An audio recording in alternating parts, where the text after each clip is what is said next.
Hello friend, welcome to Bajirao Reddy Institute. Today analysis के आज के अंक में हम 27 जुलाई 2024 के दो प्रमुख समाचार और उस पर आधारित 5 प्रश्नों को देखेंगे।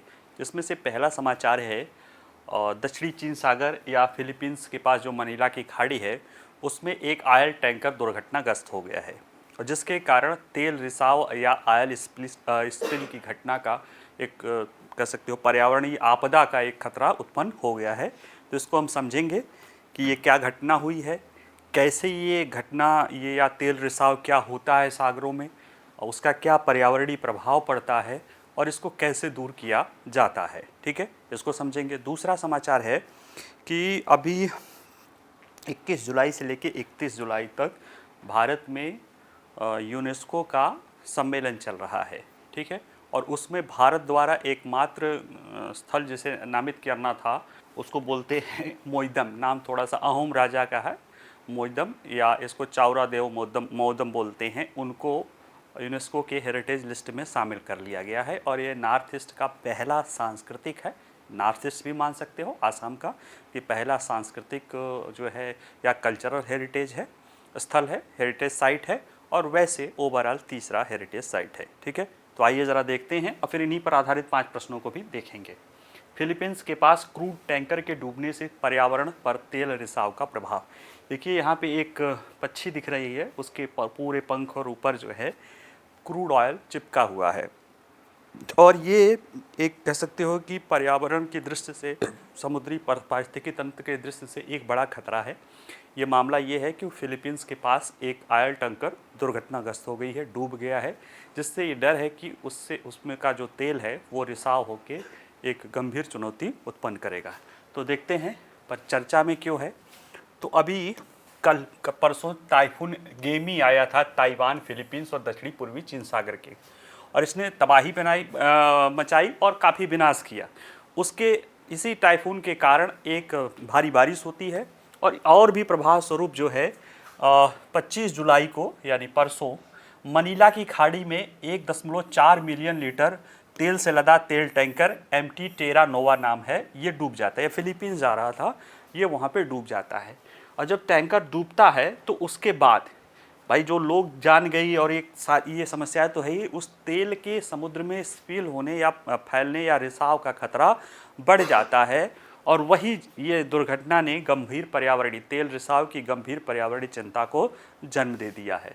हम अगर समझें कि MT टेरा नोवा दुर्घटना क्या है तो देखिए, पहले ये जो थी ये फिलीपींस के इलो शहर में जा रहा था और डूब गया। डूबने के बाद उसके तेल का समुद्र में रिसाव होने का खतरा दिखाई दे रहा है और हल्का फुल्का शुरू भी हो गया है। और अगर हम इसको समझें कि अगर ये तेल रिसाव होता है मनीला की खाड़ी में तो ये फिलीपींस के मतलब इतिहास का सबसे बड़ा रिसाव हो सकता है और इसका प्रभाव समुद्री जीवन और तटीय पारिस्थितिकी तंत्र पर बुरी तरह से पड़ सकता है। अगर हम इसको समझें कि इस नुकसान को हो रहा है, होने वाला है, इसको कम करने के लिए प्रयास भी शुरू हो गए हैं। फिलीपींस तटरक्षक और अन्य एजेंसियां जो इससे में जुड़ी हुई हैं उस तेल को कंटेन करने के लिए कि उसका फैलाव ज़्यादा न हो, उसको रोकने के लिए प्रयास शुरू कर दिए हैं, जिसमें कंटेनमेंट बूम और स्कीमर्स तैनात किए गए हैं। कंटेनमेंट बूम प्लास्टिक और धातु की ऐसी चीज़ें होती है जो तेल के खिलाफ तैरते हुए भौतिक अवरोधक होते हैं, यानी उनको डाल दिया जाता है तो वह तेल को फैलने नहीं देते हैं। ठीक है, और बाकी स्कीमर्स ये पानी की सतह पर तेल को हटाना, यानी देखिए मैं समझिए बूम और स्कीमर क्या कहता है। जैसे ये समुद्र है, यहाँ पे कोई तेल फैला और तेल की होता क्या है कि तेल का घनत्व तो कम होता है, पानी का ज़्यादा होता है, तो तेल जो है पेट्रोलियम या कोई भी ऑयल वो पानी के ऊपर तैरता रहता है और इसका चूँकि बहुत तैरता भी है और बहुत तेज़ी से फैलता है और सागर का जल अनइवन भी होता है, तेज़ धाराएँ होती हैं तो उनको फैलने का और ज़्यादा खतरा रहता है। तो इसमें क्या करते हैं कि बूम करके इसको कंटेन कर देते हैं। हालांकि जिस तरह मैं बना रहा हूँ इस तरह से कंटेन कर पाना इतना आसान नहीं है, लेकिन कंटेन करके ये इसको फैलने से, बाहर जाने से रोकता है। और फिर स्कीमर लगा के, वो एक तैरने वाली नाव है कि जो तेल है उसको सोख लिया जाता है ताकि इसके प्रभाव को कम किया जा सके और ये सारी चीज़ें शुरू होने लगी है। और अगर हम देखें कि तेल रिसाव यानी जो तेल रिसाव अगर एक घटना होती है तो इसमें एनाटॉमी क्या होता है कि इसमें क्या क्या होता है और इसे समुद्री जीवन पर क्या प्रभाव पड़ता है। इस पिक्चर में देखिए अगर ये आयल है, यहाँ तक देखिए ऐसे सागर तल पे फैल गया है। आयल जो होता है उसका डेंसिटी पानी से कम होता है। पानी के ऊपर तेल डालिए या एक ग्लास में तेल लीजिए और उसके ऊपर पानी डाल दीजिए। देखिएगा पानी नीचे चला जाएगा, तेल ऊपर हो जाएगा। तेल लीजिए, उसके ऊपर पानी लीजिए, उसके ऊपर तेल डालिए, तेल पानी पर तैरता रहता है। क्यों? क्योंकि उसका घनत्व कम होता है। ऐसे में समुद्र में जब तेल फैलता है, किसी तरह से लीक होता है, टैंकर फैलता है या कोई तेल का उत्खनन हो रहा है, वहाँ पे कोई दिक्कत आता है तो वो तेल इसके सतह पे तैरता रहता है, ठीक है। और तेल जब तैरता रहता है तो इस पूरे सतह को ये एक उस पर एक अपारदर्शी, थोड़ा कलर भी दूसरा होता है, एक अपारदर्शी माध्यम बना देता है जिससे सूर्य की किरणें नीचे नहीं जाती हैं। सूर्य की किरणें नीचे जाने में दिक्कत होती है तो उसके कारण जो नीचे का जीवन है, जो फोटोप्लांक्टन है या इस तरह के शैवाल्स हैं जिनके कारण जिन्हें मछलियाँ खाती हैं, उनका फोटोसिंथेसिस गड़बड़ा जाता है क्योंकि सूर्य का प्रकाश नहीं मिलता है। और उसके कारण जो इस पे निर्भर पारिस्थितिकी तंत्र है समुद्री जीवन, वो दिक्कत, क्योंकि इतनी फ्लोकोप्लांक्टन को मछलियाँ खाती हैं, छोटी मछलियों को बड़ी मछलियाँ खाती हैं और भी सारी चीज़ें चलती है। तो एक तो ये होता है कि वो सतह को ढक लेता है। दूसरा क्या होता है कि ये इससे जो जीव हैं, जो जीव जंतु हैं, उनको भी, जैसे जो अभी हमने देखा था कि एक पक्षी है, उनके पूरे पंखों को पकड़ लेता है। अब उसके कारण या तो वो तैर नहीं पाते, डूब जाते हैं, या तो उनकी गर्मी यानी जो ठंड बर्दाश्त करने की क्षमता है वो भी खत्म हो जाती है, जिसके कारण उनको ठंड आदि भी लग जाती है और उनकी मृत्यु हो जाती है। तो ये सारी समस्याएं पैदा होती हैं, ठीक है। और इन सब से जब देखा जाए तो पूरा समुद्री जीव जानवर जो है वो उनमें विषाक्तता का खतरा पैदा हो जाता है और पारिस्थितिकी तंत्र को दिक्कत पैदा होने लगता है। इनको अगर देखा जाए कि तेल रिसाव हो गया है तो उसकी सफाई में भी दिक्कत आती है। क्यों आती है? पहली बात तो ये है कि तकनीकी प्रगति के बावजूद भी तेल रिसाव को साफ करना चुनौतीपूर्ण है, क्योंकि तेल तेजी से फैलता है और समुद्र में उथल पुथल और तेज धाराएं सफाई प्रयासों को प्रगति बनाती है। क्योंकि ऐसा नहीं, जैसे आप देखिए तेल डालिए वो तुरंत फैलने लगता है पानी पे, तो ये उसका गुण है जिसके कारण वो बहुत तेज़ी से फैलता है। और चूँकि धाराएं भी है, समुद्री धाराएं हैं, उथल पुथल है, जिसके कारण उसे रोकना इतना आसान नहीं होता है जितना हम बता दिए कि बूम लगा दीजिए, स्कीमर लगा दीजिए, उतना आसान होता नहीं है जितना आसान हमने, मतलब कई लोग बता रहे तो मैंने आपको समझाने के लिए बता दिया है। वाकई में उसको जब करने जाते हैं तो बहुत मुश्किल होता है। अच्छा, कई बार क्या होता है कि कोई दुर्घटना होने के बाद जब तक उसको वहाँ पहुँचते हैं तब तक काफ़ी तेल जो है फैल चुका होता है, ठीक है, तो वो और भी मुश्किल हो जाता है। दूसरा, तेलों का गुण अलग अलग होते हैं। कुछ पानी में डूब जाते हैं या पायसीकृत हो जाते हैं, यानी पानी के साथ वो पायस बना लेते हैं, जिन्हें अलग करना बहुत मुश्किल हो जाता है। यानी वो एक गंभीर चुनौती, वो एक कह सकते हो एक नया जो है फॉर्म बना लेते हैं, वो लिक्विड का जो है पायस बना लेते हैं, ठीक है।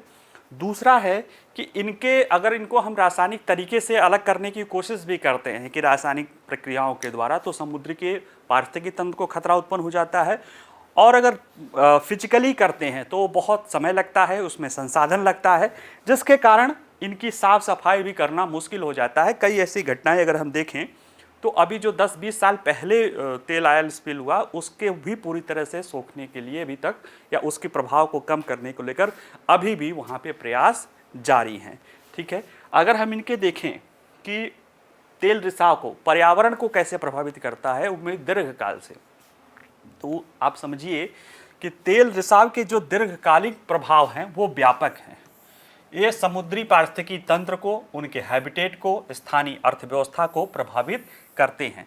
ये क्या करते हैं कि जानवरों की आबादी को खत्म कर सकते हैं, खाद्य श्रृंखला में विषाक्त पदार्थ जमा कर सकते हैं और मनुष्यों सहित बाकी जो भी उच्च स्तरीय शिकारी हैं, यानी व्हेल आदि हैं, शार्क आदि हैं, या और भी व्हेल आदि भी जो छोटी मछली को बड़ी मछली करते हैं, उनके लिए जोखिम पैदा कर सकते हैं। साथ ही में एक चीज़ और होता है कि जैव संचयन, यानी एक जैसे उससे कोई एक जीव प्रभावित हुआ, उसको कोई दूसरा जीव लिया, उसमें थोड़ा बढ़ा, और ऐसे करते करते जो जैव संचरण होने लगता है, जिसके परिणाम स्वरूप ये दीर्घकालिक स्वास्थ्य समस्याएं भी पैदा हो जाती हैं और जैव विविधता में कमी हो सकती है, जिससे संपूर्ण पारिस्थितिकी तंत्र बाधित हो जाता है। जैसे देखा गया है कि कुछ इसके प्रभाव स्वरूप जैसे पक्षियों की मौत आती तो होती है, कई सारी समुद्री जीव जंतुओं के रिप्रोडक्टिव सिस्टम या प्रजनन तंत्र में दिक्कत हो जाती है, फिर उनकी आबादी घटने लगती है। और साथ ही में जो मैंग्रोव्स है, प्रवाल भित्ति है या मार्शलैंड है, उनका तटीय पारिस्थितिकी तंत्र को ये दबा समाप्त करने का मद्दा रखता है और उस क्षेत्र में रहने वाले जो पौधे हैं, जीव जंतु हैं, उनकी मृत्यु भी हो सकती है इसके कारण। क्यों? क्योंकि नीचे ऑक्सीजन जा नहीं पाता है या ऑक्सीजन के लेयर को वो इंसुलेट कर देता है, जिसके कारण नीचे जो भी जीव जंतु हैं या पौधे हों या जंतु पौधे होंगे तो उनमें प्रकाश नहीं मिलेगा तो वैसे भी मर जाएंगे, और जो जीव जंतु हैं उनको ऑक्सीजन नहीं मिलेगा तो और भोजन नहीं मिलेगा तो उस तरह से मर जाएंगे। ठीक है। और तेल रिसाव से पुनर्बहाली भी अगर उसको जो करते हैं, तेल रिसाव से जो पुनर्बहाली है उसमें भी दशकों लग सकते हैं। कुछ प्रजातियों के विलुप्त होने का भी खतरा हो जाता है। इसके अलावा मछली पकड़ने और पर्यटन पर निर्भर समुदायों के लिए आर्थिक गिरावट महत्वपूर्ण हो जाता है, क्योंकि जहाँ पे ऑयल स्पिल हो जाएगा वहाँ मान लीजिएगा कि वहाँ की न मछलियाँ लोग पसंद करना चाहेंगे और मछलियों की आबादी भी समाप्त हो जाएगी, यानी वहाँ का पूरा जो इकोसिस्टम है वही दूषित हो जाता है। ऐसे में उस क्षेत्र विशेष में रहने वाले लोगों का आर्थिक तंत्र भी गड़बड़ा जाता है, स्थानीय लोगों का आर्थिक तंत्र भी गड़बड़ा जाता है। अगर हम वैश्विक इतिहास में देखें तेल में और भी, तो दो प्रमुख हम यहाँ पे देखेंगे। एक हुआ था एक्सान वाल्डेज रिसाव 1989 में, और इसे कह सकते हो कि सबसे बुरे मामलों में से एक माना जाता है, जिसमें अलास्का की खाड़ी में प्रिंस विलियम साउंड में लगभग 11 मिलियन गैलन कच्चा तेल बह गया था।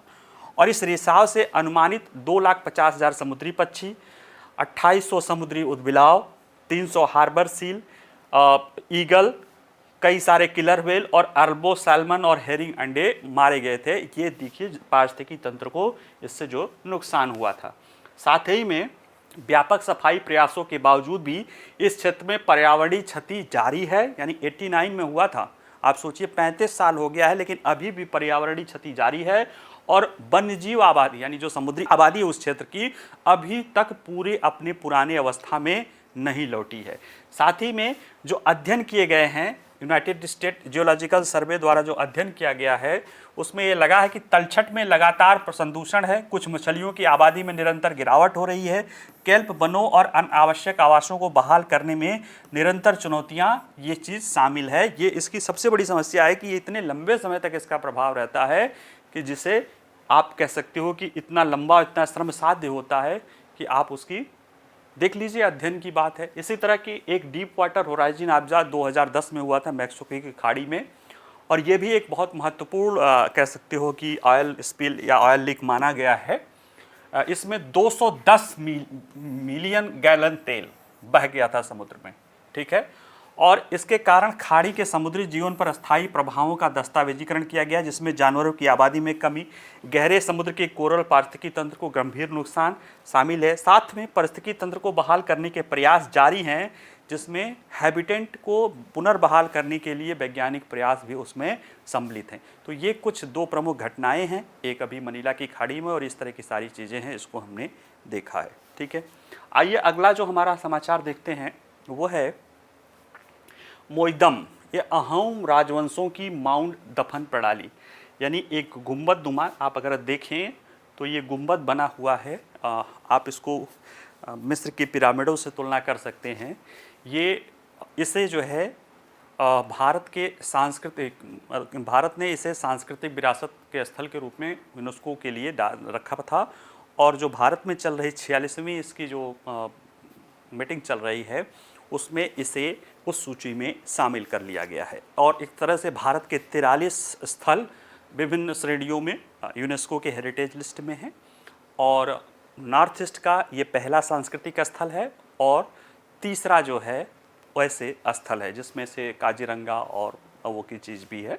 ठीक है। तो आइए ज़रा समझते हैं। परिचय देखिए, तो भारत के लिए एक महत्वपूर्ण सांस्कृतिक उपलब्धि में असम में मोइदम अहोम राजवंशों की माउंट दफन प्रणाली है।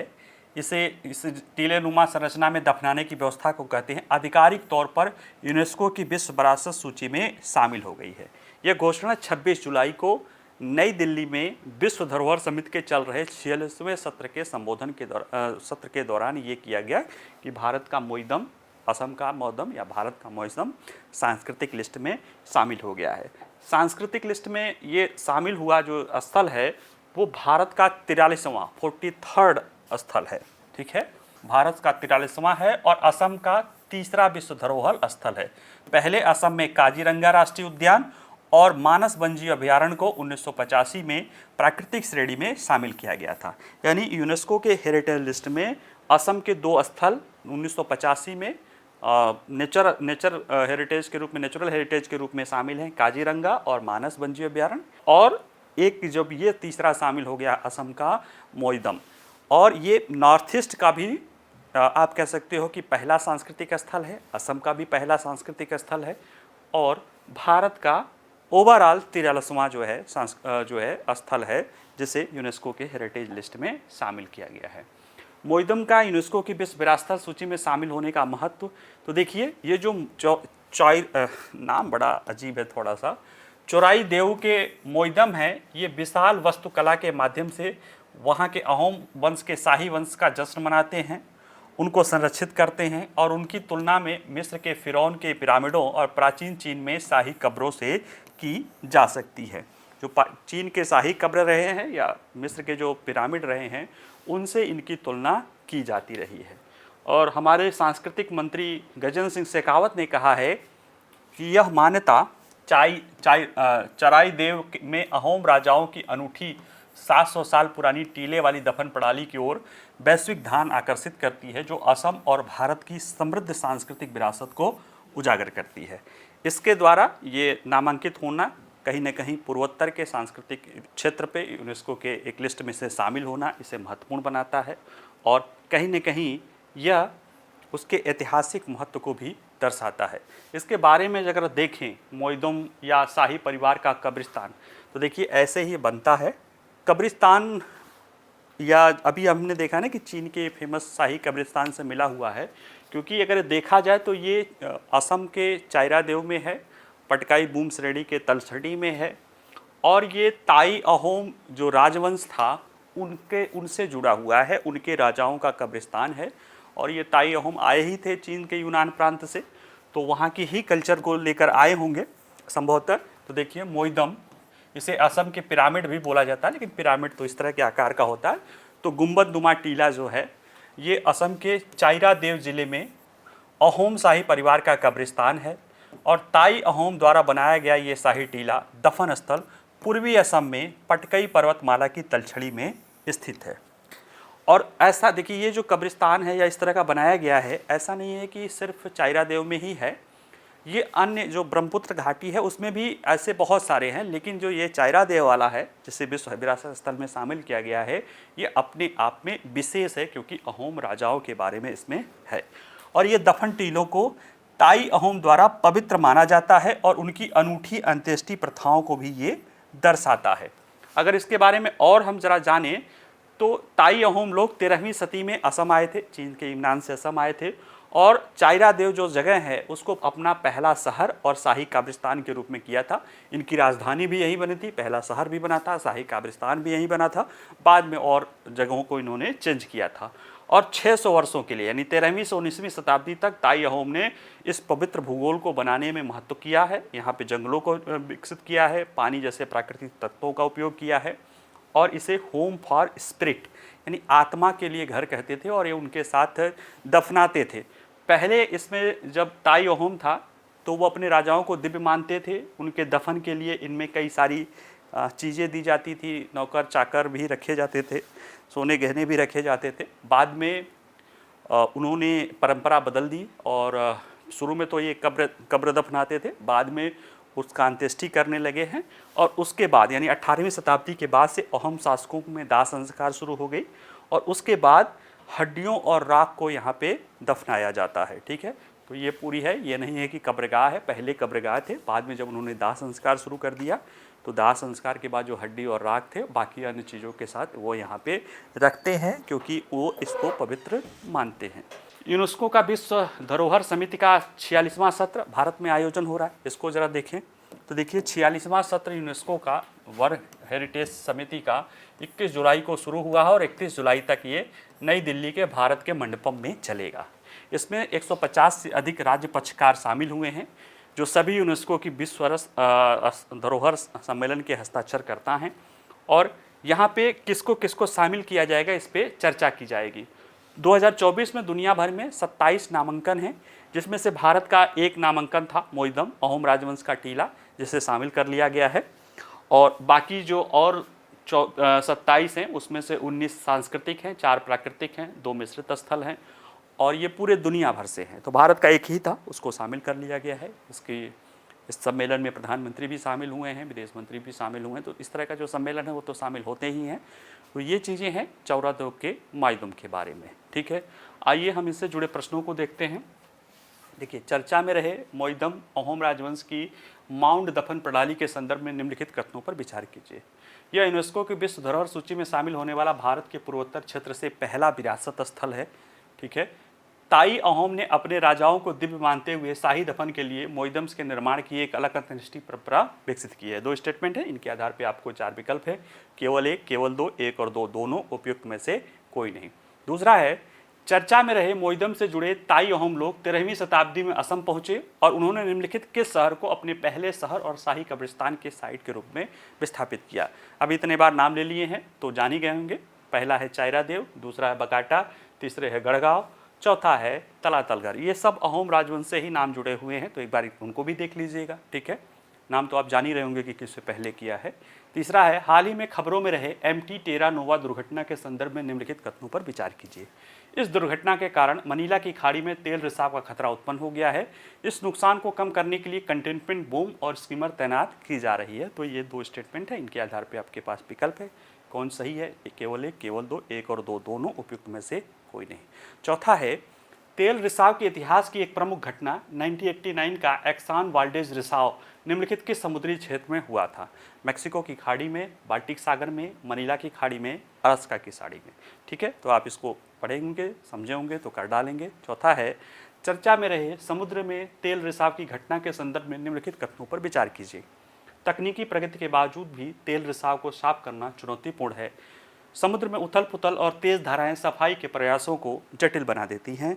इसके आधार पे ये 2 स्टेटमेंट हैं, इसके आधार पे आपके पास 4 विकल्प है, केवल 1, केवल 2, 1 और 2 दोनों उपयुक्त में से कोई नहीं। ठीक है, चलिए आज के लिए हम इतना ही देखते हैं, बाकी मिलते हैं नेक्स्ट वीडियो में।